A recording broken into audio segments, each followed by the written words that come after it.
The air in the cafe smelled of cinnamon and freshly ground coffee beans, a comforting scent that usually calmed my nerves after a long day of teaching. Today was different. My fingers trembled slightly as I arranged the stack of sign language flashcards on the small round table. Outside, rain pelted against the windows, creating a rhythmic soundtrack to my anxiety. I'd been living in this small coastal town for barely 3 months, still adjusting to life after graduate school, still trying to find my place as the new ASL teacher at Harborview Elementary. "More coffee, Miss Bennett." Marco, the barista, appeared with a steaming pot. His kind eyes crinkled at the corners when he smiled. "Please. And it's Kate," I reminded him, pushing my cup forward. "Just Kate." "Of course, Miss Kate," he replied with a wink, filling my cup before shuffling away. I sighed and returned to my flashcards. The last bell of my Friday afternoon had rung 3 hours ago, but I still had weekend lesson plans to create. The coffee shop had become my sanctuary, a place where I could work undisturbed, away from my tiny apartment with its temperamental heating and paper-thin walls. Here, nestled in the back corner booth, I was invisible, just how I liked it. The bell above the door chimed. I glanced up automatically, then quickly dropped my gaze as a hush fell over the cafe. A little girl, perhaps 7 years old, stepped inside, clutching a worn teddy bear to her chest. Dark hair hung in neat pigtails around her delicate face, eyes cast down as she moved toward the counter. Behind her, a mountain of a man filled the doorway, broad-shouldered and imposing in a tailored black coat that seemed to repel the rain. Even from across the room, I could sense the power emanating from him. The set of his jaw, the watchful eyes that swept the cafe in one calculating glance. 2 men in dark suits flanked him, scanning every corner, every face. Everyone knew who Victor Moretti was, even newcomers like me. "The usual Mr. Moretti?" Marco's voice had changed, higher and more deferential. Victor nodded once, his hand resting protectively on his daughter's shoulder. "Isabella Moretti."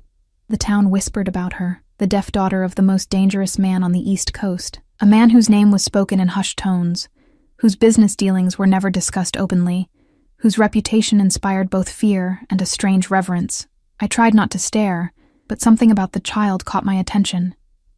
The way she stood slightly apart from her father, isolated even in his presence, the way her tiny fingers moved in small, almost imperceptible gestures at her sides, as if she was signing to herself.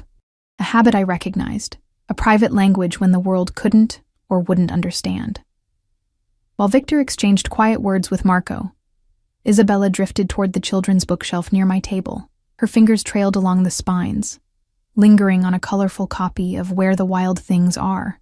When she pulled it from the shelf, a cascade of bookmarks and small paper crafts fell to the floor, scattering around her feet. Without thinking, I slid from my booth and knelt to help gather them. The little girl startled at my sudden appearance, taking a half step backward, clutching her teddy bear tighter. Up close, I could see her eyes, deep brown with flecks of amber, intelligent and wary beyond her years. "Sorry about that," I said, automatically signing as I spoke. It was a professional habit, one I couldn't break even outside the classroom. Her eyes widened, her small hands moved, quick but hesitant. "You know sign?" I nodded, gathering the last of the bookmarks. "I teach ASL at the school. I'm Kate."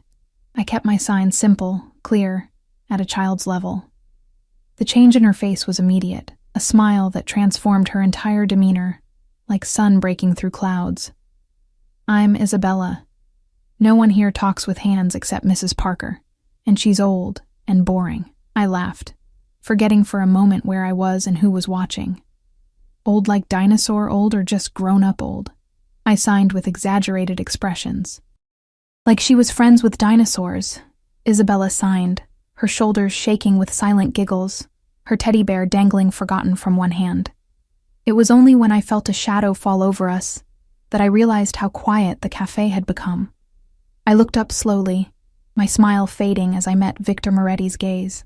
This close, I could smell his cologne, something expensive and subtle, notes of cedar and amber. His eyes were the same deep brown as his daughter's, but where hers had warmed with laughter, his remained unreadable. "Miss..." His voice was surprisingly soft, an accent I couldn't place, warming the edges of his words. Bennett, I said, rising quickly to my feet. Kate Bennett. You know sign language. It wasn't a question. I teach it at the elementary school, I explained, suddenly very aware of the coffee stain on my cardigan and the messy bun I'd hastily pinned up hours ago. ASL is my specialty. Isabella's hands moved excitedly, tugging at her father's sleeve to get his attention, and I watched as Victor's gaze shifted to his daughter.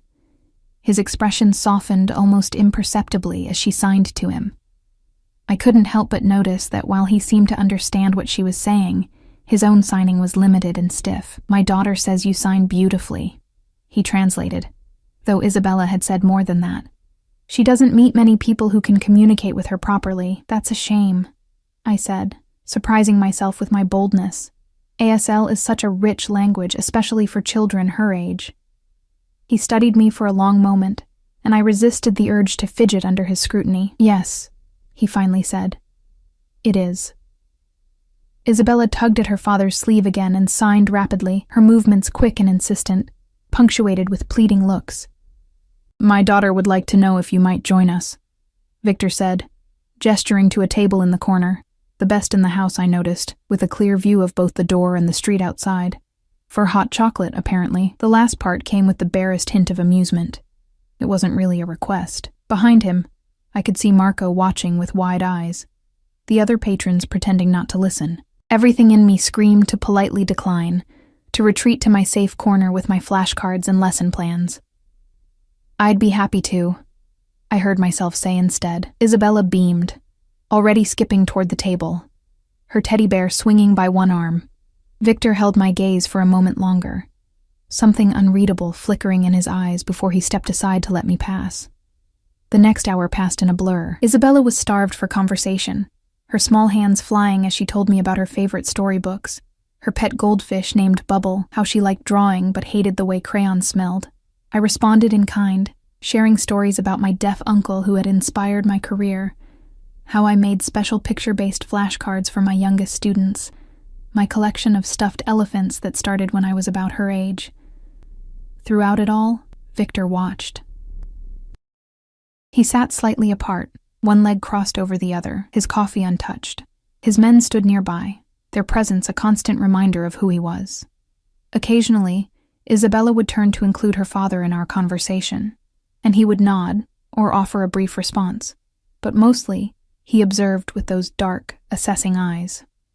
Miss Bennett, he said during a lull as Isabella carefully colored a paper napkin with crayons Marco had brought over. You mentioned you're new to Harborview.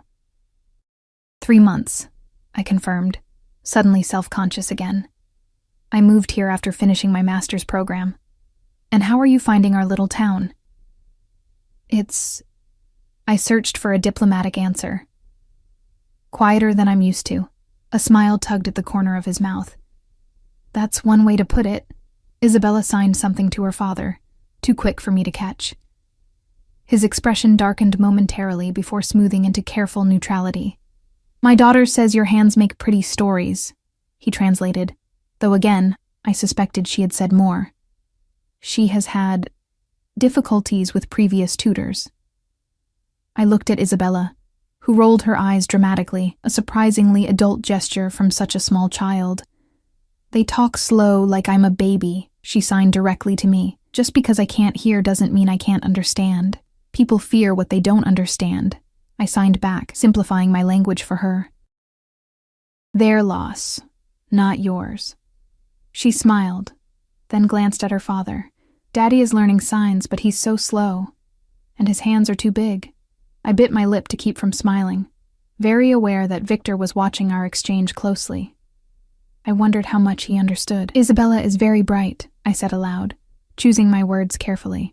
Sometimes the most intelligent children are the most frustrated when adults underestimate them. Indeed. Victor checked his watch.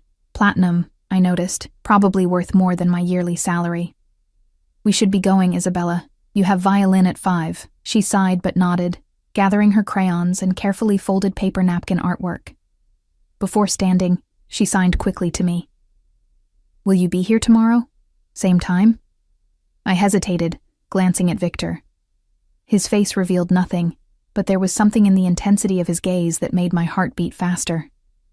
"If your father doesn't object," I said cautiously. Victor considered me for a long moment. "My daughter has few friends," he said finally. "She seems to have taken a liking to you, Miss Bennet." "Kate," I corrected automatically, then wished I hadn't. "Kate," he repeated, my name sounding somehow different in his mouth. "Perhaps you would consider a more formal arrangement. Isabella's current ASL tutor is, as my daughter pointed out, somewhat behind the times." "Oh, I faltered, caught off guard. "I already have a full teaching schedule. I'm sure we could come to an arrangement that would compensate you adequately for your time." The way he said it made it clear that money was no object. "Say, Tuesday and Thursday evenings? At our home." Isabella was watching me hopefully, clutching her teddy bear to her chest again. I thought about my tiny apartment with its leaking faucets and mounting student loans. I thought about the rumors that surrounded the Moretti family, the whispered stories about Victor's business dealings. I thought about the way the cafe had fallen silent when he entered. I'd need to check my schedule, I hedged. Victor reached into his jacket and withdrew a business card, pressing it into my hand. His fingers brushed against mine. "Warm and unexpectedly gentle. My private number," he said. "Call me tomorrow with your decision." I glanced down at the heavy cream cardstock, embossed with just a name and number. When I looked up again, there was something in his expression that hadn't been there before. A subtle intensity that sent a shiver down my spine. Isabella tugged at my sleeve to get my attention. "Please say yes," she signed, her small face earnest. "I get lonely in that big house." I smiled at her. "I'll think about it," I promised. Victor helped his daughter into her coat, his movements careful and protective. He retrieved a small pink backpack, which Isabella slipped onto her shoulders, the teddy bear's head poking out from the top. Before they left, he turned back to me. "Until tomorrow, Kate," he said, my name again sounding like something precious in his mouth. It wasn't a question. I watched them leave, Victor's hand engulfing his daughter's tiny one, the two bodyguards falling into step behind them. Through the window, I saw him lift Isabella into a sleek black car, raindrops beating on its polished surface. Marco appeared at my elbow, collecting the empty cups with trembling hands. "You should be careful, Miss Kate," he whispered, glancing nervously at the door. "Mr. Moretti isn't a man to be trifled with." "I was just being kind to his daughter," I said defensively. Marco's expression was pitying. "No one just is anything with the Morettis.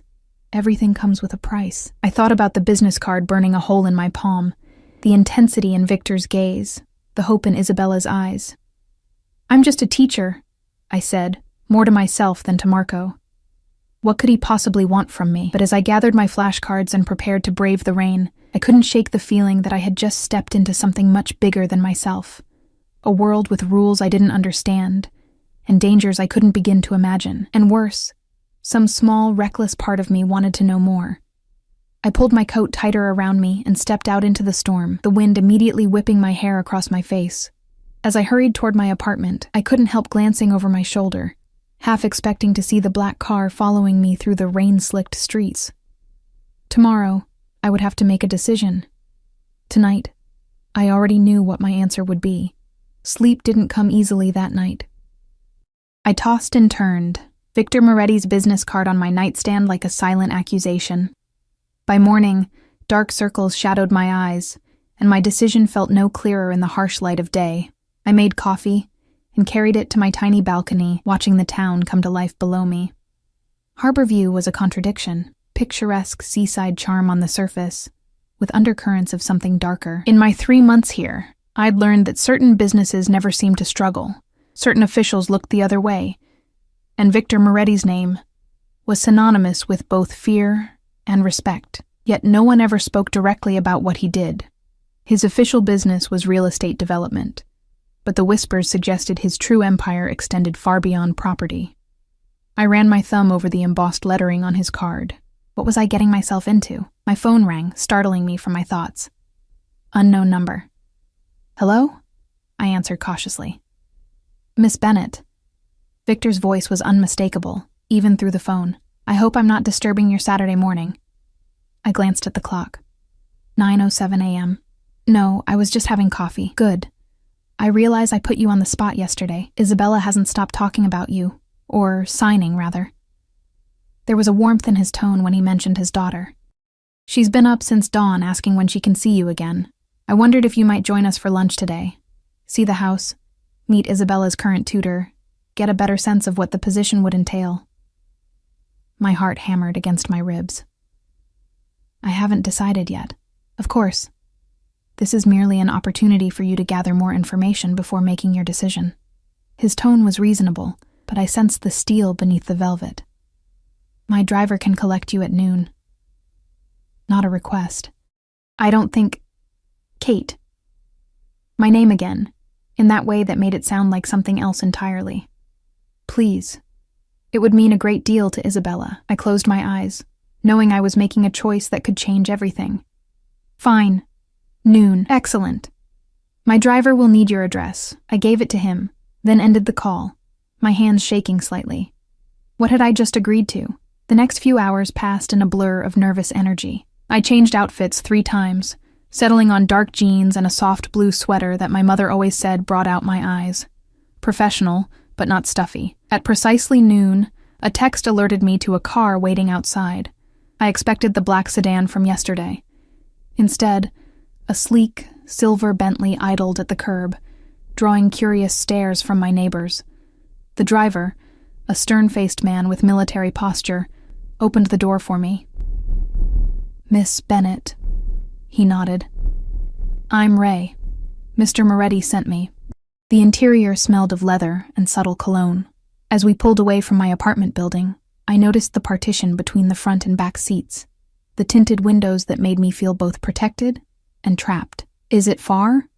I asked, trying to break the silence. About 20 minutes, Ray answered, eyes on the road. Mr. Moretti's estate is just outside town. Estate, of course. We drove along the coast before turning onto a private road that wound uphill through dense pines. The trees eventually gave way to manicured grounds, and my breath caught as the house came into view. House was an understatement. The Moretti residence was a sprawling stone mansion overlooking the ocean, with floor-to-ceiling windows that caught the midday sun. Ray pulled up to the entrance, where Victor himself waited on the steps. He wore charcoal slacks and a crisp white shirt, open at the collar, more casual than yesterday, but no less intimidating. Kate, he smiled, extending his hand to help me from the car. His palm was warm and dry against mine. Thank you for coming. It's quite a place, I said, unable to keep the awe from my voice as I looked up at the mansion. It's home, he replied simply, guiding me inside with a light touch at the small of my back. The interior was just as impressive. Soaring ceilings, marble floors, art that looked museum-worthy. But there was warmth, too. Unexpected touches like worn leather sofas and framed children's artwork that spoke of a real home, not just a showcase. Isabella is waiting in the garden, Victor said, leading me through the house. She's been talking about you nonstop since yesterday. Something in his voice made me glance up at him. You really care about her. His expression softened. She is everything to me. We stepped through French doors onto a stone terrace. Beyond, elaborate gardens stretched toward the cliff edge, where the property met the sea. Isabella sat at a wrought iron table, swinging her legs that didn't quite reach the ground. Beside her, a slender older woman watched with a pinched expression as Isabella colored in a picture book. When she saw me, Isabella's face lit up, and she jumped from her chair, rushing toward me. You came, she signed excitedly, bouncing on her toes. I smiled, signing back. Of course. I said I would. The older woman, who I assumed was Mrs. Parker, the current tutor, regarded me with a mixture of curiosity and suspicion. Victor made the introductions, and I shook her hand, noticing how her eyes darted between Victor and me, something calculating in her gaze. Lunch was served on the terrace, chicken nuggets shaped like dinosaurs for Isabella, a light seafood salad for the adults. The conversation flowed more easily than I expected, with Isabella eagerly acting as a bridge between Mrs. Parker and me, her signing simple but expressive. Miss Bennett, Mrs. Parker said during a lull, I understand you're quite new to Harborview. Just 3 months, I confirmed. And you've come alone? No family in the area? Her tone was conversational, but her eyes were sharp. No, it's just me. My parents are in Ohio, and my brother's in Seattle. Brave girl, she murmured. Moving to a new place where you know no one. Victor, who had been relatively quiet, watching our exchange, finally spoke. Mrs. Parker, perhaps you could show Isabella the new picture books you mentioned earlier. I'd like to speak with Miss Bennett about the potential tutoring arrangement. The older woman's lips thinned, but she nodded, gesturing for Isabella to follow her. Isabella looked disappointed but obeyed, throwing me a quick sign before leaving. Don't let him scare you. He looks mean, but he's not. Once we were alone, Victor refilled my water glass. What do you think of my daughter, Kate? She's remarkable, I answered honestly. Intelligent, curious, frustrated by her limitations. Or rather, the limitations others place on her. She's clearly starved for proper communication. He nodded slowly. And what do you think of me? The question caught me off guard. I don't know you, I hedged. But you've heard things, I'm sure. His eyes held mine, unflinching. Everyone in Harborview has. I swallowed hard. I try not to listen to gossip. Wise, he said, a hint of a smile playing at his lips. But in this case, some of it might be true. He leaned forward slightly. I am a businessman, Kate. Sometimes my business requires firm decisions. I have enemies. That's why Isabella lives such a sheltered life. She seems lonely, I ventured. She is. The admission seemed to cost him something. After her mother died, I became, perhaps, overly protective. How did her mother die? I asked before I could stop myself. His expression darkened. A car accident. When Isabella was 3, the same accident that took her hearing. I'm sorry, I said, meaning it. That must have been devastating for both of you. It was. He was silent for a moment, then continued. Isabella has had a series of tutors, companions, security personnel, but no one who truly connects with her. Until yesterday, when she met you. And I shifted uncomfortably under his intense gaze. Mr. Moretti. Victor, please. Victor, I amended, the name feeling strange on my tongue. I'm just an elementary school teacher. I'm not sure I'm qualified to... You're exactly what she needs, he interrupted. Someone who sees her, not her disability, not her last name, just her. The conviction in his voice was startling. And what about you? What do you need?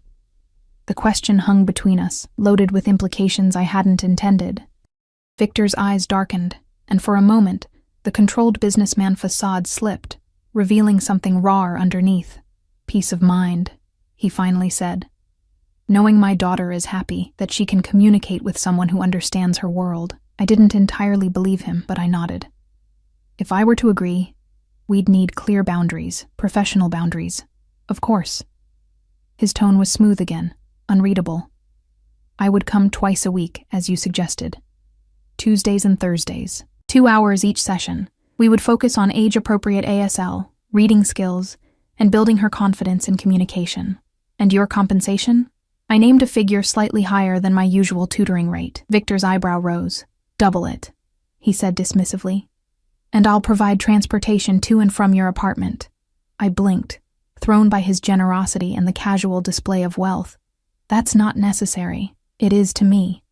His tone brooked no argument. Isabella's safety is paramount, and by extension now yours is too. A chill ran down my spine. What does that mean? Victor's expression was grave. It means that once you enter our lives, Kate Bennett, certain precautions become necessary. There are people who would use any connection to me or my family as leverage. You're scaring me, I admitted. Good, he said simply. Fear keeps people alert, but don't worry. No harm will come to you under my protection. Under his protection. The phrase echoed in my mind, both reassuring and alarming. I was about to respond when Isabella burst back onto the terrace, her face animated as she signed rapidly to her father. Can I show Kate my room, please? I want to show her my dollhouse. Victor's stern expression melted at his daughter's enthusiasm. If Miss Bennett has time, he replied, signing along with his words. though his movements were still awkward compared to Isabella's fluid grace. "I'd love to see it." I signed directly to Isabella, whose smile widened. She grabbed my hand, pulling me to my feet with surprising strength for such a small child. Victor watched us, something unreadable in his expression, as his daughter led me away. Isabella's bedroom was a little girl's paradise. A canopy bed with twinkling fairy lights, bookshelves filled with colorfully illustrated stories, and a dollhouse that was an exact replica of the mansion itself. Stuffed animals occupied every available surface, and a violin case rested carefully on a special stand. "This is my favorite," she signed, showing me a worn teddy bear. "His name is Mr. Whiskers. He's deaf like me." "Nice to meet you, Mr. Whiskers," I signed solemnly, shaking the bear's paw. Isabella giggled silently. "Daddy got me the dollhouse for my birthday. Look, there's even a tiny me." She pointed to a small doll with dark pigtails sitting at a miniature piano. "Do you play piano too?" I asked, noticing the music theme. Her face clouded slightly. "Mommy played piano. I play violin because I can feel the vibrations here." She touched her chest. "Daddy says music is in our hearts, not just our ears." The simple wisdom of her words caught me off guard. I was about to respond when I realized we weren't alone. Victor stood in the doorway, watching us with that same intense gaze. How long had he been there? Isabella noticed him too and signed something that made him chuckle, a deep, warm sound that transformed his face. "What did she say?" I asked. "She said I'm hovering like a helicopter," he translated, moving into the room. "Perhaps I am. Daddy's afraid you'll run away if he doesn't watch you every second," Isabella signed cheekily. I felt heat rise to my cheeks. "I'm not going anywhere," I said, signing simultaneously.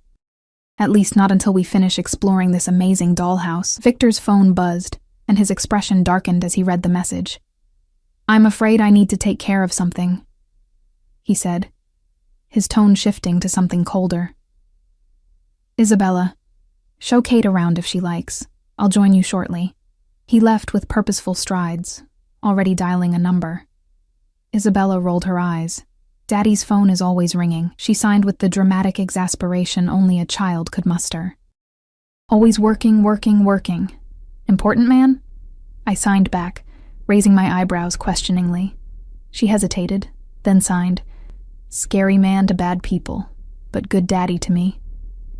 I nodded, unsure how to respond to that honest assessment. Isabella's hands moved again. "So, will you be my teacher?" Looking into her hopeful eyes, I knew I couldn't refuse. Despite the warnings, despite the rumors about her father, despite my own better judgment, I nodded. "Yes," I signed. "I'll be your teacher." Her joy was radiant, and she threw her arms around me in an impulsive hug. Over her shoulder, I saw Victor had returned to the doorway. Our eyes met, and something passed between us, an understanding, an acknowledgement of the invisible thread that now connected us. I had just entered the Moretti world. I had no idea how deeply I would become entangled in it, or how impossible it would become to leave. That Tuesday, I arrived for my first official session with Isabella. Ray picked me up in the now familiar Bentley, and I noticed something different, a small but unmistakable bulge beneath his jacket, a gun. The realization sent ice through my veins, making the dangers Victor had hinted at suddenly very real. At the mansion, Isabella waited eagerly in a sunny room that had been set up as a child-friendly learning space, complete with a small table and chairs, colorful posters of the ASL alphabet, and shelves of picture books. For 2 hours, we worked on storytelling in ASL, acting out The Three Little Wolves and the Big Bad Pig, a twist on the classic that had Isabella dissolving into silent giggles. Victor appeared briefly, watching our interaction with evident satisfaction before excusing himself for business calls. As Ray drove me home afterward, I noticed him taking an unusual route, doubling back several times. When I questioned him, his answer was chilling. "Making sure we're not followed, Miss Bennett." Standard procedure. I sank back into the leather seat, reality crashing down around me. What had I gotten myself into, and why, despite everything, was I so eager to return on Thursday to see those small hands fly in conversation and that innocent face light up with understanding? The weeks fell into a rhythm. Twice a week, Ray would collect me in the Bentley, and for 2 precious hours, Isabella and I would dive into a world of language and imagination. She was a brilliant child, eager to learn, quick to grasp new concepts, endlessly curious. We moved beyond formal lessons into genuine friendship, our hands flying in conversations that ranged from fairy tales to the names she'd given all 27 of her stuffed animals. Victor remained an enigmatic presence on the periphery of these sessions. Sometimes he would observe silently from the doorway. Other times he would join us briefly, his signing improving steadily under his daughter's patient coaching. "No, Daddy, your fingers go like this," she would correct him, manipulating his much larger hands with her tiny ones. Occasionally, he would be absent entirely, away on business trips that Isabella referred to cryptically as grown-up stuff. After each lesson, there would be dinner. Chicken fingers and carrot sticks cut into stars for Isabella, elaborate meals for the adults served in the formal dining room where I felt perpetually underdressed, despite upgrading my wardrobe with my generous tutoring fees. Victor always insisted I stay, and I found it increasingly difficult to refuse, not because I feared his reaction, but because I craved these glimpses into their world. Isabella's animated stories, the rare moments when Victor's guard lowered, and I caught glimpses of the man beneath the fearsome reputation. It was during the 3rd week that things began to shift. I was teaching Isabella about poetry in ASL, how rhythm and movement could make a simple nursery rhyme come alive, when I felt Victor's presence. I glanced up to find him watching us from the doorway, his expression unusually soft. "Don't stop on my account," he said, entering the room. "It's beautiful to watch." Isabella beamed at her father's praise. "Kate is teaching me to sign Twinkle, Twinkle, Little Star," she explained, her fingers dancing through the air. Victor took a seat across from us. "Show me," he requested. I hesitated, suddenly self-conscious. "It's meant for children, please," he insisted gently. Taking a deep breath, I began to sign the simple rhyme, my movements flowing from one phrase to the next, fingers twinkling like stars, hands rising and falling with the melody that Isabella could not hear but could feel, through the rhythm of the signs. When I finished, Isabella clapped her hands excitedly. Victor's eyes hadn't left my face. "Remarkable," he murmured. "I've never seen signing as art before." Something warm unfurled in my chest at his words. "It is art," I said. "One of the most expressive languages in the world, even for something as simple as a nursery rhyme." "You've given my daughter a gift," he said, his voice low and intense. "One I could never provide." Isabella glanced between us, a small smile playing at her lips. "I need to go potty," she signed with the directness of a child, and slipped from the room before either of us could respond. Alone with Victor, I became acutely aware of the space between us, the heavy silence, the way his eyes held mine. "Your daughter is extraordinary," I said, to break the tension. "Yes," he agreed. "She takes after her mother in that way." Juliana was luminous. It was the first time he'd mentioned his late wife by name. "You must miss her very much." A shadow crossed his face. "Every day. But especially when I see how Isabella struggles in a world that doesn't understand her." He leaned forward slightly. "Until you came along." "I'm just doing my job," I said, though we both knew it had become more than that. "No," he countered. "You've become important to her, to both of us." My heart stuttered. "Victor." "Have dinner with me," he interrupted. "Not here, not with Isabella, just the 2 of us." "I don't think that's appropriate," I said carefully. "I work for you." "Is that all this is?" His voice was soft but penetrating. "A professional relationship?" I stood abruptly, gathering my teaching materials. "It has to be, for Isabella's sake if nothing else." Victor rose too, moving with that fluid grace that belied his size. "Kate," he said, close enough now that I could smell his cologne. "We both know this isn't just about Isabella anymore." Before I could respond, Isabella bounced back into the room, holding a picture book she wanted to show me. The moment passed, but something had shifted.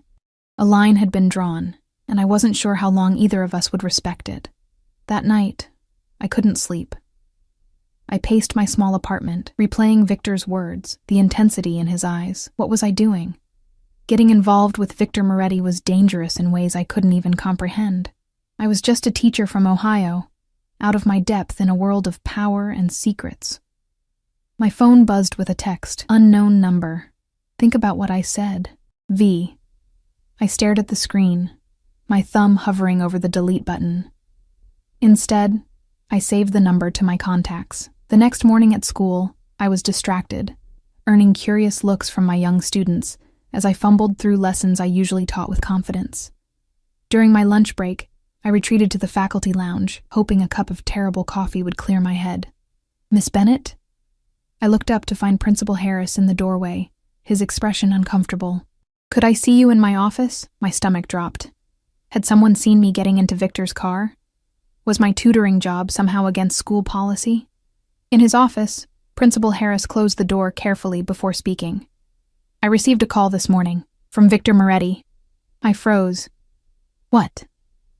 "He's made a substantial donation to our special education department, specifically for ASL resources." Harris adjusted his glasses nervously.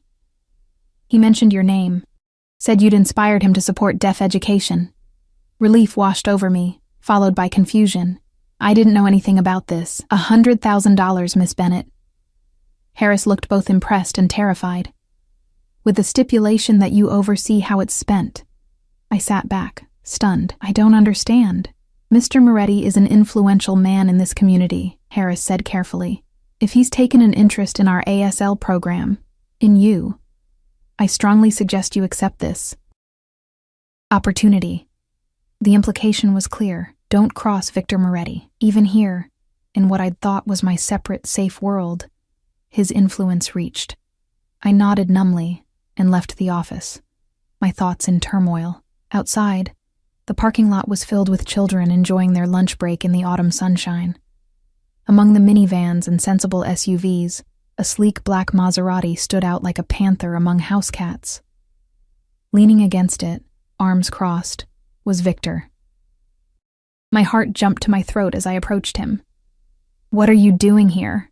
"I wanted to see where you work," he said simply, his eyes taking in the modest brick building behind me. "I hope you don't mind about the donation. Isabella mentioned your classroom needed better resources." $100,000, Victor. I kept my voice low, aware of the curious stares from passing students. "That's not a donation. It's a what, Kate?" His voice held a dangerous edge. I swallowed hard. "A gesture I don't know how to interpret." His expression softened marginally. "Then let me be clear. I want to support your work here because it matters to Isabella, and because it matters to you." "And last night?" I challenged. "What was that about?" Victor glanced around, then opened the passenger door of his car. "Get in. Please. Just for a moment." Against my better judgment, I slid into the butter-soft leather seat. Victor joined me, closing the door to seal us in a bubble of privacy, the tinted windows shielding us from prying eyes. "Last night," he began, his voice low and intent, "was about the fact that I haven't been able to stop thinking about you since the moment you knelt to help my daughter in that cafe." He turned to face me fully. "I know it's complicated. I know who I am makes it even more so. But I'm not a man who denies himself what he wants, Kate." My pulse raced. "And you want me?" "Yes." The single word held such conviction it stole my breath. "But I need you to want this too, freely, without pressure." I laughed, a short, disbelieving sound. "How is that possible? You're my employer. You've just donated a fortune to my school. The power imbalance here is—" "Then quit," he interrupted. "Stop tutoring Isabella. I'll withdraw the donation, level the playing field. And hurt your daughter in the process?" I shook my head. "I won't do that." Victor studied me, something like admiration in his gaze. "That's why I—" He stopped himself. "That's why you're different. You put her first." The air between us felt charged, heavy with unspoken words. Victor reached out, his fingers brushing a strand of hair from my face with surprising gentleness. "One dinner," he said softly, "away from Harborview, where no one knows us. No expectations, no pressure. Just dinner." I should have said no. Everything in me knew that crossing this line would change my life irrevocably. But the truth was, It had already changed the moment I'd knelt to help Isabella with those fallen bookmarks. One dinner, I agreed. But I drive myself, and Isabella can never know. A slow smile spread across his face, transforming his features. Friday. I'll text you the details. I nodded and reached for the door handle. Before I could exit, Victor's hand covered mine. Kate, he said, his voice a low rumble. Thank you. For what? I wasn't sure. For agreeing to dinner? For tutoring his daughter? For seeing him as more than the dangerous man everyone whispered about? Perhaps all of those things. I slipped out of the car and hurried back toward the school building, feeling his eyes on me until I disappeared inside.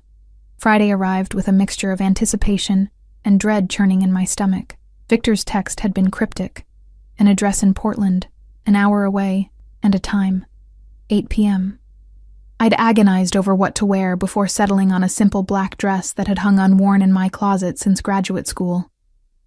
The drive to Portland gave me time to reconsider, to turn around, to make the sensible choice. I didn't. The address led me to a discreet restaurant tucked away on a side street, the kind of place with no sign, just a numbered door and a well-dressed doorman who asked for my name. Catherine Bennett, I said, using my full name, wondering if I'd be on the list. The doorman nodded immediately. Mr. Moretti is waiting for you. The interior was intimate. Dark wood, soft lighting, well-spaced tables ensuring privacy. Victor rose as I approached, and for a moment I saw him through fresh eyes. Away from his mansion, away from his security detail, dressed in a perfectly tailored charcoal suit, he looked less like a mafia boss and more like what he pretended to be. A successful businessman with old-world charm. You came, he said, taking my hand and pressing a kiss to my knuckles in a gesture that would have seemed affected from anyone else. I said I would. I slid into the seat he held for me. Though I'm still not sure this is a good idea. The best ideas rarely are. Victor signaled for wine. You look beautiful, Kate. The evening unfolded with surprising ease. Victor was an attentive listener, drawing out stories of my childhood in Ohio, my deaf uncle who'd inspired my career, my dreams for the future. In turn, he shared carefully edited tales of growing up in a traditional Italian family in Boston, his early business ventures, the whirlwind romance with Juliana. She was a concert pianist, he told me, swirling the ruby liquid in his glass. The first time I saw her, she was playing Chopin at a charity event I had no interest in attending. I stayed until the very end, just to meet her. How romantic, I said, meaning it. I was a different man then, Victor admitted. Younger, more impetuous. And now? His eyes met mine over the rim of his glass. Now I know exactly what I want, and I'm willing to wait for it. The implications of his words hung between us, charged with possibility. Our conversation drifted to safer topics. Isabella's progress, her upcoming 7th birthday, her dream of getting a puppy that Victor was reluctant to fulfill. I told her maybe when she's older, he sighed. She signed back that I always say that about everything. I laughed. She has your stubbornness, that's for sure. By the time dessert arrived, I had almost forgotten who he was, what he did, the warnings that followed his name like shadows. Almost. Until his phone buzzed, and the mask slipped. He glanced at the screen, and his expression hardened into something cold and dangerous. Excuse me for a moment, he said, his voice tight as he rose from the table. I watched him step outside, his back rigid, gesturing sharply as he spoke to someone on the phone. Through the window, I could see the transformation, from the charming dinner companion to the man whose name made people lower their voices in fear. When he returned, the chill hadn't entirely left his eyes. I apologize for the interruption, he said, his accent thicker than before. Business that couldn't wait. Is everything all right? I asked cautiously. It will be. The certainty in his tone sent a shiver down my spine. Don't worry. But I did worry. In that moment, reality crashed back. Who he was, who I was, the gulf between our worlds. I should go, I said, placing my napkin beside my half-eaten dessert. Victor studied me. It's getting late, understanding dawning in his eyes. You saw it, didn't you? The other side of me. I didn't deny it. I'm not naive, Victor. I know your business isn't just real estate. And does that frighten you? He asked, his voice soft but intense. Yes, I admitted. It should frighten anyone with sense. He reached across the table, taking my hand in his. His palm was warm, strong, the fingers that traced circles on my wrist both gentle and possessive. I would never let that part of my life touch you, Kate. Or Isabella. Everything I do to keep us safe. Us. As if I was already part of his carefully guarded inner circle. I need to think, I said, pulling my hand away. This is complicated. Victor nodded, accepting my retreat with surprising grace. I understand. Take all the time you need. He signaled for the check. May I at least walk you to your car? Outside, the night air was crisp with approaching winter. Victor placed his jacket around my shoulders, the fabric still warm from his body, his scent enveloping me. We walked in silence to my car, parked a block away. Thank you for dinner, I said, fumbling with my keys, suddenly nervous. Kate. Victor's voice stopped me. He stepped closer, one hand coming up to cup my cheek, his touch feather-light. I meant what I said. Take all the time you need, but know this. I am not a patient man by nature. For you, I'm trying to be. Before I could respond, he leaned down and brushed his lips against mine. A kiss so gentle it was barely there. Yet it burned through me like fire. Then he stepped back, his expression unreadable in the dim street lighting. Drive safely, he murmured, and turned to walk away. I drove home in a daze, my lips still tingling, my thoughts a chaotic tangle of desire and doubt. What was I doing? Getting involved with Victor Moretti was like stepping willingly into quicksand. Each move only pulled me deeper. As I approached my apartment building, a flicker of unease traveled down my spine. Something felt wrong. The street was quieter than usual, the shadows deeper. I parked and hurried to the entrance, keys clutched in my hand like a weapon. The feeling intensified as I climbed the stairs to my third-floor apartment. The hallway was silent, but I couldn't shake the sensation of being watched. With trembling fingers, I unlocked my door and stepped inside, immediately reaching for the light switch. Nothing happened. The power was out. Heart pounding, I fumbled for my phone, activating the flashlight. The beam cut through the darkness, illuminating my living room, and the man sitting calmly in my reading chair. "Hello, Miss Bennett," he said, his voice carrying a faint accent different from Victor's. "We need to talk about your new friend." I froze, my phone slipping from suddenly nerveless fingers. The light spun wildly across the floor before settling at an angle that cast long, distorted shadows across the walls. The man remained seated, seemingly unconcerned by my presence or my fear. "Who are you?" My voice emerged as a whisper. "What do you want?" He leaned forward, catching the edge of the light. I could make out an expensive suit, a lean face with sharp features, dark eyes that assessed me coolly. "My name is Alessio Ricci. As for what I want, information, Miss Bennett, about Victor Moretti." My hand inched toward my purse, where my pepper spray hung from the side pocket. "I don't know anything." "Please." Disdain dripped from the word. "We've been watching you.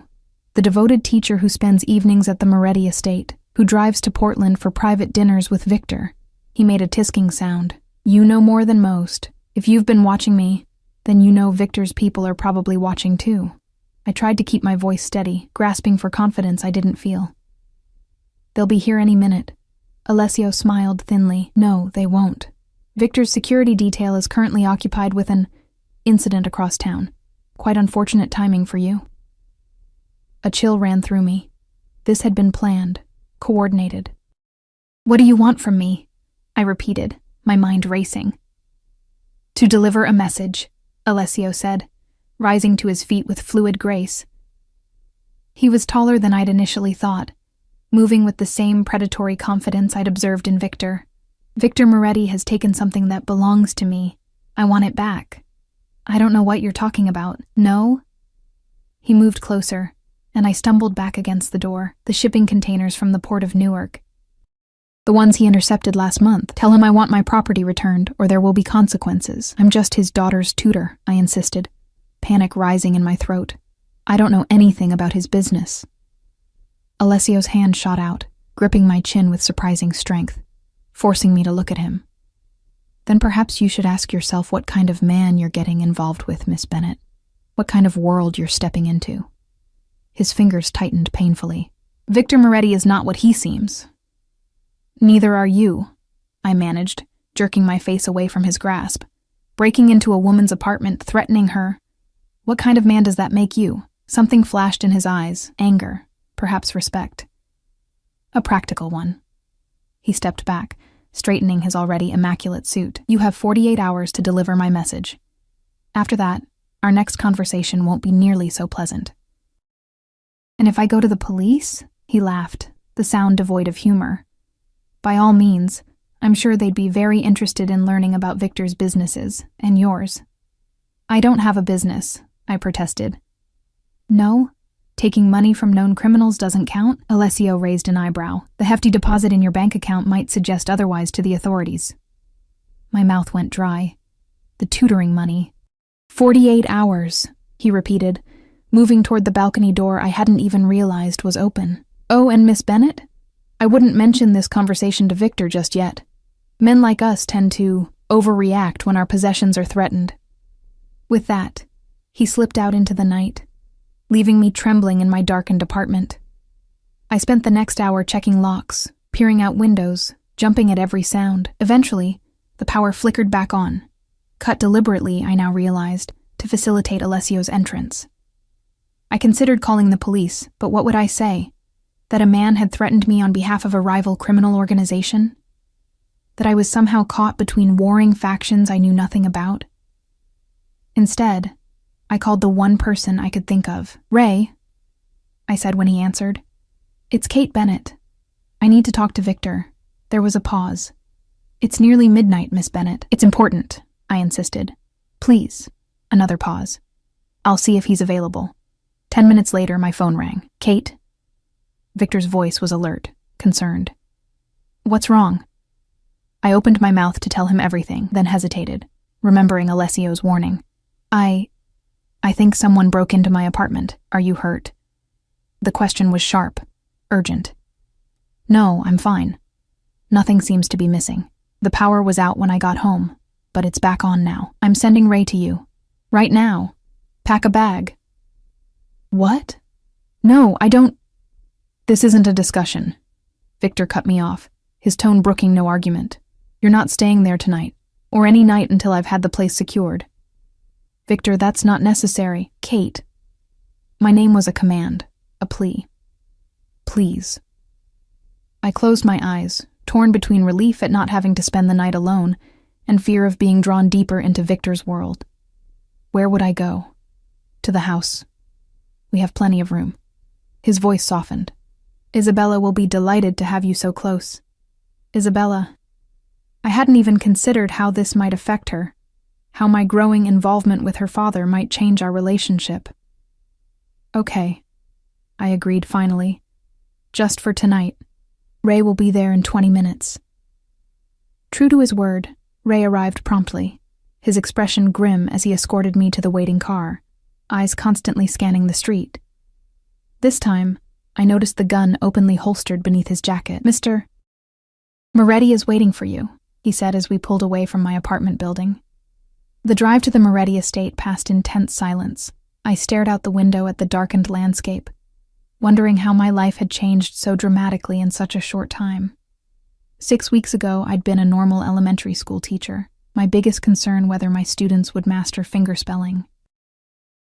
Now, I was being whisked away in the middle of the night by a mafia boss's security detail after being threatened by his rival. Victor met us at the door, his face tight with controlled anger. Are you all right? He asked, taking my overnight bag from Ray and dismissing him with a nod. I'm fine, I insisted, just rattled. He guided me inside with a gentle hand at the small of my back. The house was quiet, most of the lights dimmed for the night. Everyone's asleep, he explained, leading me upstairs, including Isabella. We can talk in my study. Victor's private study was exactly as I'd imagined it, leather-bound books, a massive desk of polished mahogany, the faint scent of cigars and whiskey hanging in the air. He poured 2 drinks from a crystal decanter, pressing one into my hand. "Tell me exactly what happened," he said, his voice controlled, but with an undercurrent of danger. I took a sip of the amber liquid, welcoming the burn. "Not much to tell. I came home, the power was out, and I felt like something was wrong." I hesitated, then opted for a half-truth. "I think someone had been in my apartment, but they were gone by the time I arrived." Victor studied me, his eyes dark and penetrating. "You're not telling me everything." "I'm tired," I deflected. "It's been a long day." He took a step closer, one hand coming up to cup my cheek. "Kate," he said softly, "if someone threatened you because of your connection to me, I need to know." I pulled away, moving to the window that overlooked the moonlit gardens. "What exactly do you do, Victor? And don't say real estate." There was a long silence. When I turned back, his expression had closed, becoming the mask I recognized from our first meeting. "My business is complicated," he said carefully. "Is it illegal?" Another pause. "Some aspects exist in gray areas." "Gray enough that men might break into my apartment?" I challenged. "Gray enough that your 7-year-old daughter needs armed guards to go to the park?" "The world is dangerous, Kate," Victor said, his voice hardening. "I do what's necessary to protect what's mine." "I'm not yours," I shot back. Something flashed in his eyes. Possessiveness, determination. "Aren't you?" The question hung between us, loaded with implications. Before I could respond, Victor closed the distance between us in 2 swift strides. This time, there was nothing gentle about his kiss. It was demanding, consuming, his hands tangling in my hair, his body pressing mine against the window. And God help me, I kissed him back with equal fervor. Weeks of tension and attraction exploding between us. When we finally broke apart, both breathing hard, Victor rested his forehead against mine. "I want you to stay," he murmured. "Not just tonight. Here, with us, where I can keep you safe." "I can't just abandon my life," I protested, though the words lacked conviction. "My job, my apartment. Why not?" His hands framed my face, his gaze intense. "What's keeping you there, Kate? A rented apartment? A job where you're underpaid and underappreciated?" "It's my life," I insisted. "I built it myself." "Build a new one," Victor urged. "Here, with Isabella." A pause. "With me." The offer was tempting, more than tempting, but something held me back. "I need to know the truth first, about what you do, about who you are." Victor stepped away, running a hand through his hair in a rare gesture of frustration. "Some truths are dangerous, Kate." "So is ignorance," I countered. "I'm already involved, whether you tell me or not. I deserve to know what I'm walking into." He studied me for a long moment, then nodded once. "Very well. But not tonight. Tomorrow, after you've rested. I'll show you what you want to know." It was more than I'd expected. "Thank you." Victor led me to a guest suite down the hall from Isabella's room, a luxurious space with a 4-poster bed and an adjoining bathroom bigger than my entire apartment. "Try to sleep," he said, lingering in the doorway. "We'll talk in the morning." After he left, I sat on the edge of the bed, my head spinning. 48 hours, Alessio had said. I had until tomorrow night to deliver his message. And tomorrow, Victor would show me the truth about his business. A truth I both craved and dreaded. Sleep came fitfully, haunted by dreams of shadowed men and veiled threats. I woke to sunlight streaming through unfamiliar windows and the sound of eager knocking at my door.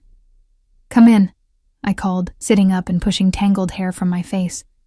Isabella burst in, still in her pajamas, pink with unicorns, clutching Mr. Whiskers. Her face was alight with surprise and joy. "You're here," she signed rapidly. "Did you come for a sleepover?" "Sort of," I signed back, smiling despite my exhaustion. "For a little while." Her small face grew serious. "Daddy said there was a problem at your house." "Nothing serious," I assured her, not wanting to worry her. "Just some grown-up stuff." Isabella didn't look entirely convinced, but her natural enthusiasm quickly reasserted itself. "We can have pancakes. Domingo makes the best pancakes."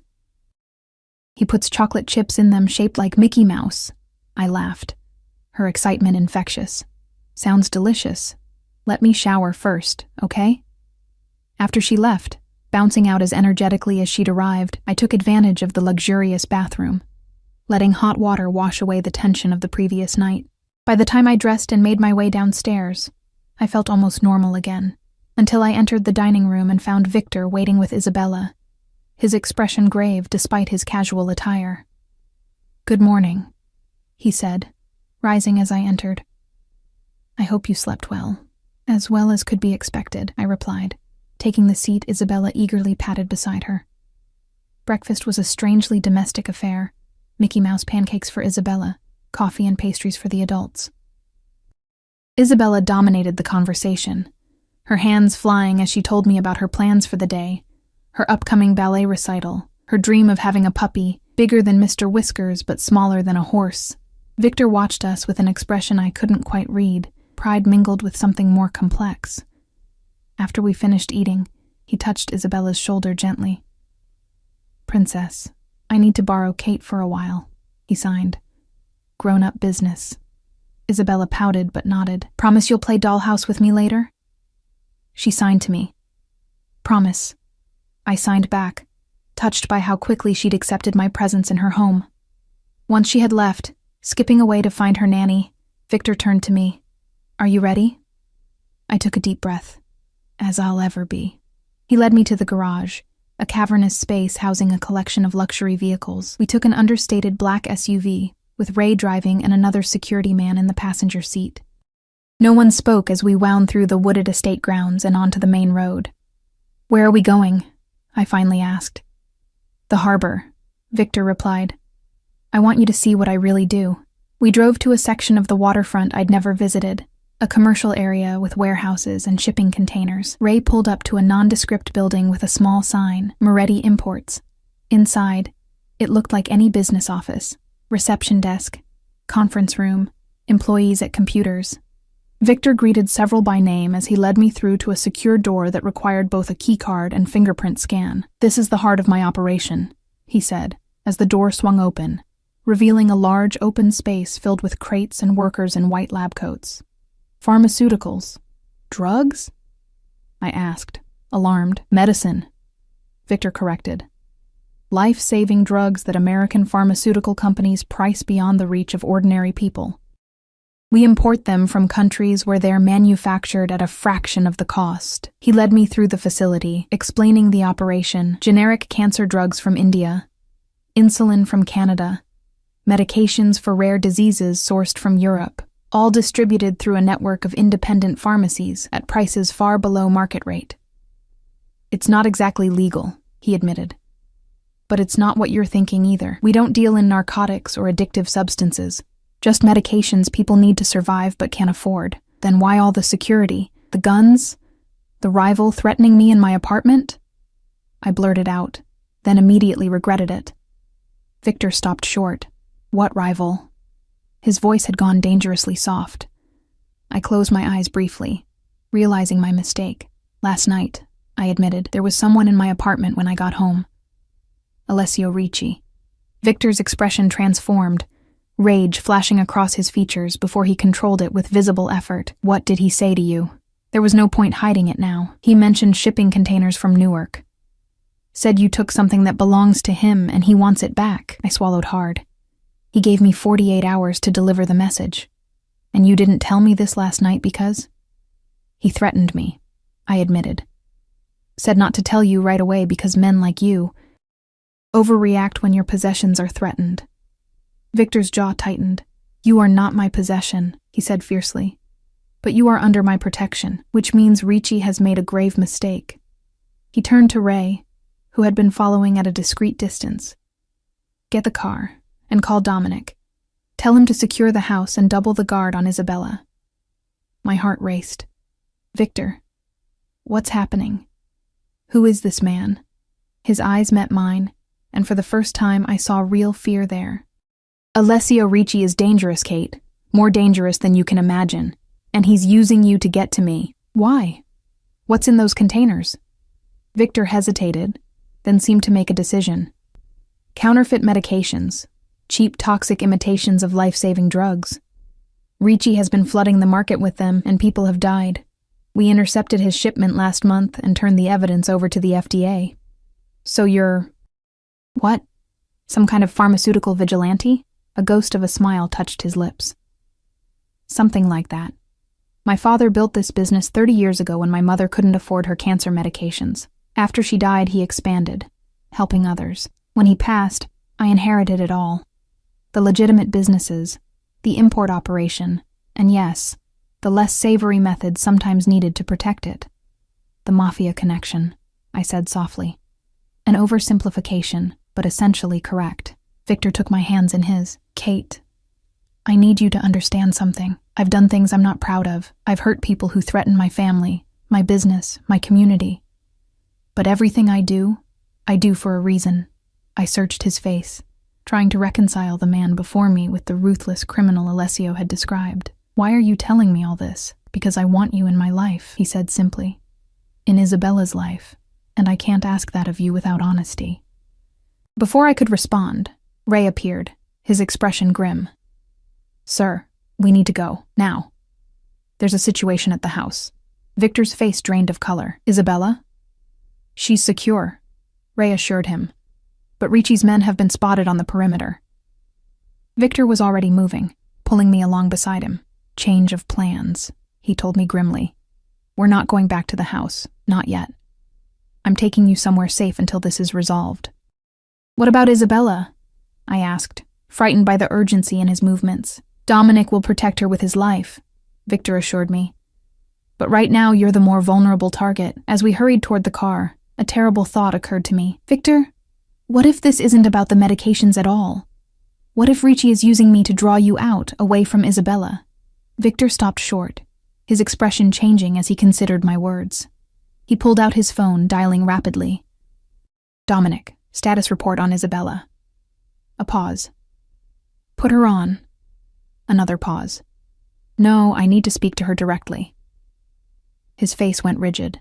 What do you mean she went to the music room? She's supposed to be with Mrs. Lawrence. The world seemed to slow as Victor lowered the phone, his eyes meeting mine with naked fear. She's gone. The next hour passed in a blur of controlled chaos. Victor transformed before my eyes, his movements precise and lethal as he issued rapid-fire commands into his phone. The security team converged on the SUV, a second vehicle appearing from nowhere, men with guns and earpieces establishing a protective perimeter around us. They've taken Isabella, Victor told me, his voice stripped to its mechanical core. Ricci's men. They breached the east fence line where it meets the cliff. They waited until she went to the music room for her violin practice. The implication hung heavy in the air. There was a traitor somewhere in Victor's organization who knew Isabella's schedule. What do they want? I asked, struggling to keep pace as he guided me through a side entrance of the warehouse to an armored vehicle waiting in a loading bay. Me? Victor answered grimly. Or rather, my territory. Ricci's been trying to expand his operation for years. Isabella is leverage. Oh God. My legs threatened to buckle beneath me. Sweet, innocent Isabella in the hands of men like Alessio Ricci. The image of that small child, unable to hear the danger around her, terrified and confused, was unbearable. Victor's hand gripped my elbow, steadying me. I'm going to get her back, he said with absolute conviction. But I need to know you're safe first. I'm coming with you, I insisted. Absolutely not. Victor. I grabbed his arm, forcing him to look at me. Isabella trusts me. She can't hear what's happening around her. She'll be terrified, disoriented. She needs a familiar face, someone who can communicate with her. His jaw worked as he considered my words. It's too dangerous. I'm already in danger, I countered. Let me help. She's just a little girl, Victor. She needs me. For a moment, I thought he would refuse.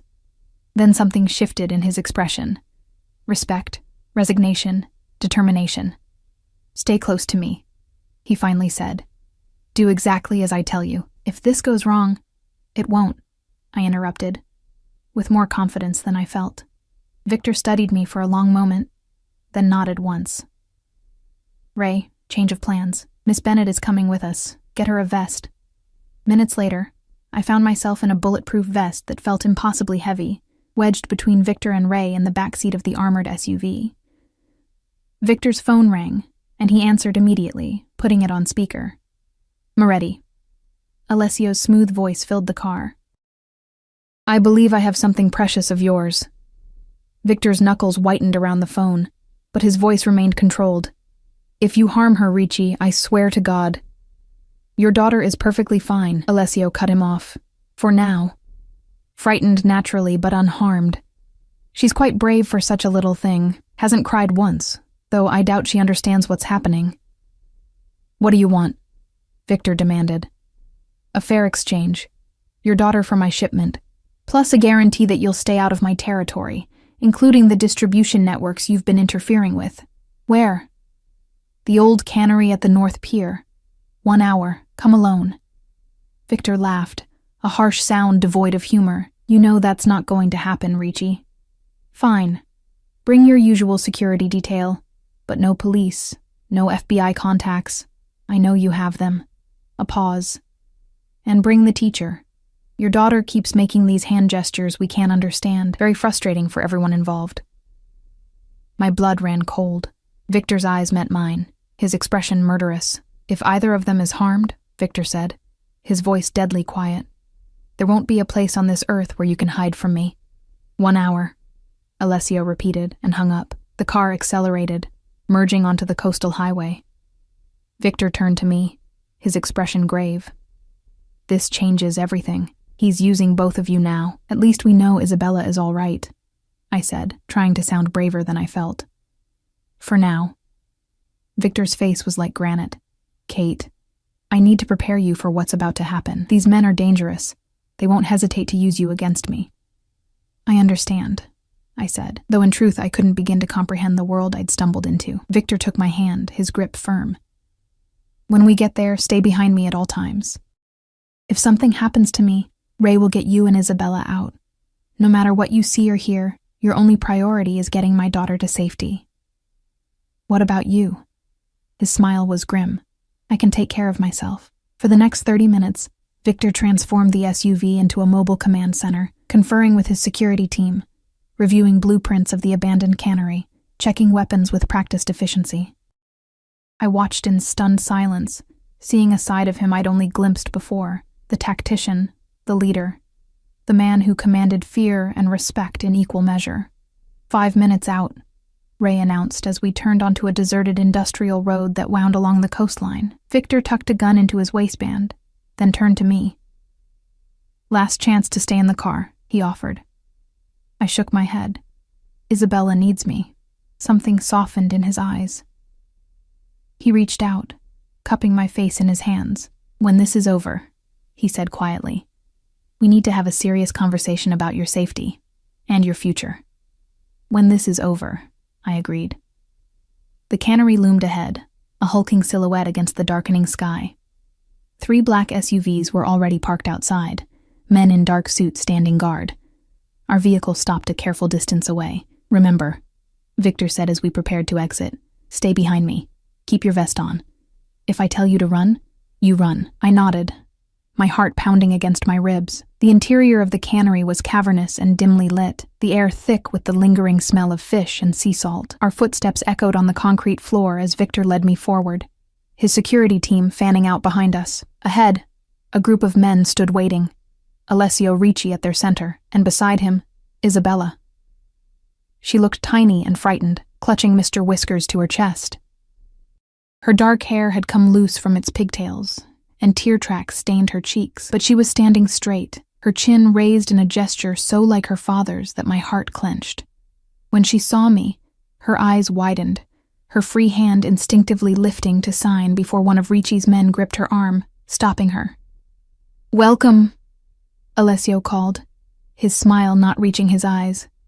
"Right on time. As always, Victor. Let her go," Victor replied, his voice carrying in the empty space. "This is between us." "Indeed it is," Alessio agreed. "Business, as they say, nothing personal." His gaze shifted to me. "Miss Bennett, how nice to see you again under better circumstances." Victor's body tensed beside me. "You have my word that you'll get your shipment back," he said, ignoring the pleasantries. "Now release my daughter, and Miss Bennet can take her to the car." Alessio pretended to consider this. "I don't think so. Not yet." He gestured, and one of his men stepped forward, dragging Isabella with him. "First, I need to ensure the shipment is intact, and that your promise to stay out of my territory is sincere." "You have my word," Victor said, his voice hard. "Forgive me if I require something more tangible." Alessio's smile was cold. "A demonstration of good faith, shall we say?" "What kind of demonstration?" Alessio nodded to the man holding Isabella. "Bring her forward." Isabella stumbled as the man pushed her toward the center of the room, her eyes locked with mine, terrified, but trusting. I took an instinctive step toward her, but Victor's arm shot out, blocking my path. "Not yet," he murmured. "A simple exchange," Alessio said pleasantly. "Your daughter for control of the harbor distribution network, everything from Portsmouth to Kennebunk." "That's half my territory," Victor objected. "Our agreement was for the return of your shipment, nothing more." "The agreement has changed," Alessio shrugged. "Consider it the cost of doing business carelessly." His eyes flicked to me, allowing outsiders into your operation, becoming emotionally entangled. Victor's jaw clenched. "The shipment, nothing more." Alessio sighed dramatically. "I was afraid you'd say that." He made a small gesture, and suddenly a gun was pressed to Isabella's head. She flinched, her eyes wide with terror, clutching her teddy bear so tightly that her knuckles went white. "No!" I cried out, lunging forward only to be restrained by Victor's iron grip. "Last chance, Moretti," Alessio called. "The territory or your daughter. Choose." Time seemed to slow. I watched Victor's face, saw calculation and fury warring in his eyes. Then, almost imperceptibly, he nodded, not to Alessio, but to someone behind him. "I choose both," he said calmly. And all hell broke loose. Gunfire erupted from the shadows at the back of the cannery. Alessio's men scattered, seeking cover. The man holding Isabella hesitated for a critical second, long enough for Victor to draw his weapon and fire a single, precise shot. The man crumpled, and Isabella stood frozen, her hands pressed over her ears despite her deafness, a reflexive gesture of fear. "Now!" Victor shouted, pushing me forward. "Get Isabella!" I ran, heart pounding, as bullets ricocheted off metal surfaces around me. Isabella saw me coming and reached out, her teddy bear falling forgotten to the floor as she stretched her small hands toward mine. I caught her, pulled her against me, and turned to retreat, only to find our path blocked by Alessio himself, gun drawn. "Not so fast," he snarled, all pretense of civility gone. "Let them go, Ricci." Victor's voice came from behind me, deadly calm. "It's over. Your men are surrounded." Alessio's eyes darted around, taking in the situation. His men were indeed outgunned, many already subdued by Victor's security team. But he still had his weapon trained on us. "It's never over," he spat. "Not while I'm still standing." What happened next seemed to unfold in slow motion. Alessio's finger tightened on the trigger. Victor shouted a warning. I turned, shielding Isabella with my body, bracing for the impact of a bullet that never came. Instead, there was a different sound, a sickening thud followed by a strangled gasp. I looked up to see Alessio staggering backward, blood blooming across his chest. Behind him stood Mrs. Parker, Isabella's elderly tutor, a smoking gun in her trembling hand. "No one threatens my student," she said with surprising steel in her voice. Victor was beside us in an instant, gathering Isabella into his arms while keeping me tucked against his side. "Are you hurt?" he demanded, eyes scanning both of us for injuries. Isabella shook her head, tears streaming silently down her face. Her small hands flew in frantic signing. "Daddy, Mrs. Parker has a gun." "I know, Princess," Victor replied, signing awkwardly with one hand still holding his own weapon. "She's one of us." I stared at the elderly woman in disbelief. "You work for Victor?" Mrs. Parker straightened her cardigan primly. 27 years, she confirmed. "Before I taught languages, I had a different career entirely." There was no time to process this revelation. Victor was already moving us toward the exit, his security team forming a protective circle around us. "We need to go," he insisted, carrying Isabella, who clung to him like a koala, her face buried against his neck. "The police will be here soon." Outside, the fading daylight seemed impossibly bright after the dim cannery. Victor helped Isabella into the waiting SUV, her small body trembling with delayed shock. As he settled her in the back seat, I retrieved Mr. Whiskers from where he'd fallen, brushing concrete dust from his fur before handing him to Isabella, who clutched him desperately. "Are you all right?" Victor asked me, his hands gentle as they checked me for injuries. "I think so," I managed, though my legs felt like water and my heart was still racing. "Is it over?" "Yes," he promised, pulling me close for a moment. "It's over." In the aftermath, everything moved with dizzying speed. Victor's contacts in law enforcement ensured that the official story painted Alessio Ricci as a pharmaceutical counterfeiter who had kidnapped Isabella in a desperate move after his operation was exposed. His surviving men were arrested, his distribution network dismantled. The truth about Victor's business, about the shootout, about Mrs. Parker's surprising intervention, remained carefully hidden from public view. Isabella recovered from her ordeal with remarkable resilience, though she refused to let Victor or me out of her sight for days. Her nightmares, when they came, were soothed by our joint presence. Victor's strength and my signs communicating safety in the darkness. "The bad men can't get me," she would sign, her small fingers trembling in the moonlight filtering through her bedroom curtains. "Never," I would promise. "Your daddy and I won't let anyone hurt you." "You'll stay?" she would ask each night, her eyes wide and pleading. And each night, I would answer, "I'll stay." As for me, I took a leave of absence from Harborview Elementary, moving temporarily into the Moretti mansion for my protection, though we all knew it had become much more than that. My apartment was cleared out, my meager possessions finding new homes in a suite adjoining Isabella's room. 1 week after the cannery incident, Victor found me in the library, curled in a window seat overlooking the moonlit gardens. Isabella had finally fallen asleep after a particularly difficult night, and I had retreated here to think, to process, to decide. "Can't sleep?" Victor asked softly, joining me on the cushioned bench. I shook my head. "Too much on my mind. Second thoughts?" His voice was carefully neutral, but I could hear the tension underneath. "Not exactly." I turned to face him fully. "Just trying to reconcile everything. Who you are, what you do, who I am, and what I've become a part of." Victor was silent for a long moment. "I told you once that my business exists in gray areas," he finally said. "That was partially true, but there are parts of it that are undeniably dark, Kate. I won't pretend otherwise. I know. And yet you're still here." "I am," I acknowledged, "for Isabella and for you." His hand found mine in the darkness, our fingers intertwining. "I can't change who I am," he said quietly. "What I've built, the responsibilities I carry, but I can promise you this. You and Isabella will always be protected. Always be my priority." "Is that enough?" I wondered aloud.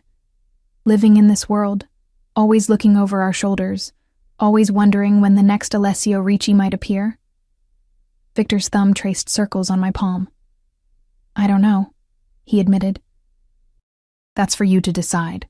I thought about Isabella, her bravery, her intelligence, her need for someone who could truly understand her. I thought about Victor, the dangerous man with tender hands, the criminal with a moral code, the father who would burn the world to keep his daughter safe. And I thought about myself, the teacher who had walked unknowingly into a mafia war and somehow found a family in the process.